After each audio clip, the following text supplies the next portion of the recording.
10th में आ गया है, फोन बंद कर दे, सारा दिन मीम शेयर करता रहता है, अपने कमरे में पड़ा रहता है, थोड़ी पढ़ाई कर ले, तेरा फ्यूचर बर्बाद हो जाएगा।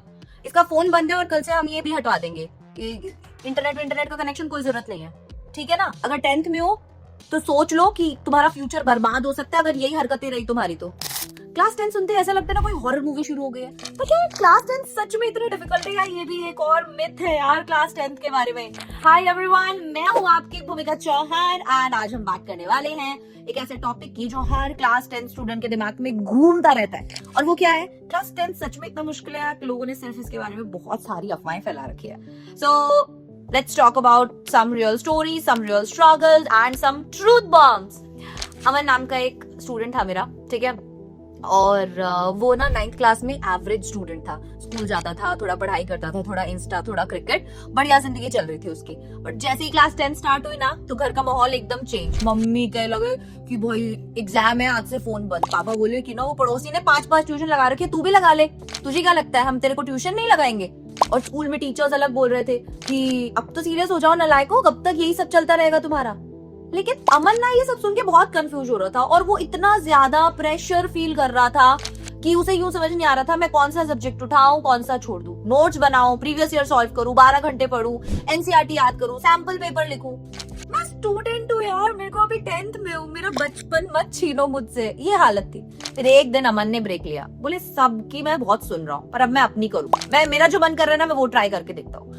हर दिन मैं केवल 2 सब्जेक्ट उठाऊंगा, कॉन्सेप्ट्स पे फोकस करूंगा, फोन नहीं छोड़ूंगा, मैं इसका टाइम फिक्स कर दूंगा और संडे टू संडे अपना रिवीजन करूंगा। मतलब क्योंकि मुझे जो चीजें है ना वो समझने पे फोकस करना है, मुझे अपने कॉन्सेप्ट स्ट्रॉन्ग करने हैं, मुझे अच्छी आदतें लगानी है, जो भी मेरे टीचर्स कह रहे हैं ना मुझे वो फॉलो करना है। तो अभी हमें थोड़ा सा रियल होना पड़ेगा, और ये जो स्ट्रगल है ना ये हर स्टूडेंट फेस करता है। मतलब साइंस याद नहीं होती, पेरेंट्स शर्मा जी के बेटे के बारे में बोलते रहते हैं, लगता है पूरा फ्यूचर जो है वो इसी पे डिपेंड करता है। But it's not about future, it's about perspective यार। मतलब इट्स नॉट एवरीथिंग। तुम्हें हर सब्जेक्ट में टॉपर नहीं बनना, तुम्हें 12 आवर्स नहीं पढ़ना, तुम्हें स्मार्ट पढ़ना है। तुम्हारा फ्यूचर सिर्फ मार्क्स नहीं है, स्किल, कॉन्फिडेंस, कंसिस्टेंसी, डिसिप्लिन, इन पे मुझे फोकस करना है।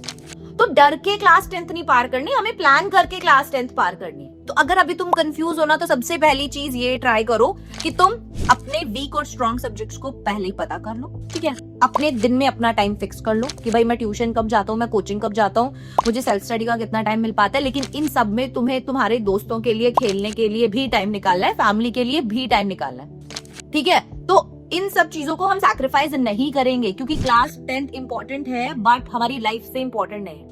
हमारी जिंदगी भी इंपॉर्टेंट है और उसे जीना भी इंपॉर्टेंट है।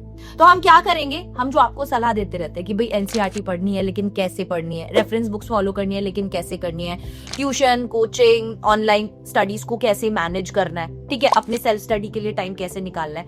आप स्टार्टिंग से ही किसी एक टीचर को फॉलो करो और वो टीचर जैसे जैसे आपको बताते हैं कि भाई तुम ऐसे करो, तुम ये वाली बुक्स को फॉलो करो, दिन में ये वाली क्लासेस लो, इस टॉपिक को ऐसे पढ़ो, ये वाले क्वेश्चंस निकालो, उनको बस आंख बंद करके तुम्हें फॉलो करना, ठीक है। तो तुम्हारा अपने आप जो क्लास 10th का रिजल्ट है ना वो इतना बढ़िया होगा कि तुम सोच भी नहीं सकते। अगर तुमने 9th में अच्छा स्कोर कर लिया ना तो 10th में तो तुम बहुत अच्छा स्कोर कर लोगे। लेकिन कब, जब तुम कंसिस्टेंट रहोगे पूरे साल।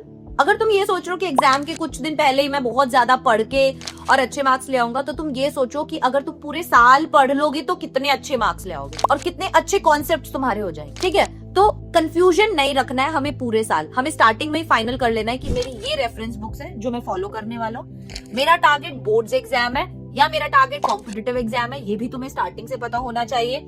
अगर बोर्ड्स एग्जाम है तो तुम्हारे ट्यूशन, तुम्हारी कोचिंग, तुम्हारे ऑनलाइन बैचेस, जहां पर भी तुम हो उसको तुम कंसिस्टेंटली फॉलो करोगे पूरे डिसिप्लिन के साथ। क्लास के टाइम पर ही नोट्स बनाओगे, अलग से नोट्स बनाने के लिए हमें टाइम नहीं निकालना है।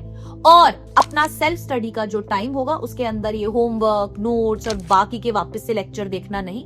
सेल्फ स्टडी के टाइम पर जो भी पढ़ा है सारा दिन में कोचिंग में नोट्स से रिवाइज करके क्वेश्चंस लगाने, ठीक है। तरीका अगर बदल दोगे, पढ़ने का तरीका अगर सुधार लोगे, अपने आप सॉर्ट हो जाएगा तुम्हारा लाइफ। अपने आप तुम्हें लगेगा कि कुछ नहीं है, ये सब पागल है दिन रात जो बोलते रहते। तो ये इतना ज्यादा टफ है नहीं जितना बना दिया गया है, जितना दिखा दिया गया है, ठीक है। पहले नहीं पता था बच्चों को किस तरीके से पढ़ाई करनी है, इतना गाइडेंस नहीं था, इतना लोगों के मतलब इतना एक्सपोजर नहीं था चीजों को लेके। अब आपके पास हर एक रिसोर्स है, आपको हर एक चीज का पता है, सब कुछ आपके फिंगर टिप्स पे है, तो आप अपने टाइम को भी इंजॉय कर सकते हो और आप अच्छा स्कोर भी कर सकते हो। अमन नाम का ये जो लड़का है ना, इसकी कहानी, इसने बहुत अच्छा स्कोर किया 10th के अंदर, क्योंकि इसने कुछ चीजें स्टार्टिंग से डिसिप्लिन से फॉलो की थी। अगर आप डिसिप्लिन से फॉलो करोगे पूरे साल चीजों को, तो कोई प्रॉब्लम हो ही नहीं सकती आपको। ठीक है, आपको सब चीजों के लिए फिर टाइम मिलेगा, दोस्तों के लिए भी, पढ़ने के लिए भी, ट्यूशन, स्कूल, कोचिंग, सब मैनेज हो जाता है। ठीक है, बट स्टार्टिंग से ही पता होना चाहिए क्या करना है, कैसे करना है, और मैं सारे साल वही करूंगा। फिर मैं कंफ्यूज नहीं होऊंगा कि वो दोस्त कुछ और कर रहा है, उसने कोई और बुक बता दिया, वो कहीं और से पढ़ रहा है, तो ये बेटर होगा। नहीं, trust your teachers, trust your study material and organise रहो हमेशा। और स्कूल के टेस्ट वगैरह जो भी हो रहे हैं, मॉक टेस्ट स्कूल में, ट्यूशन में, कोचिंग में, वो रेगुलरली देते रहो। उससे तुम्हें तुम्हारी औकात टाइम टाइम पर पता चलती रहेगी। और अगर ये वीडियो पसंद आया तो कमेंट जरूर करना कि class 10th we are ready for it. Bye bye everyone, take care, all the best.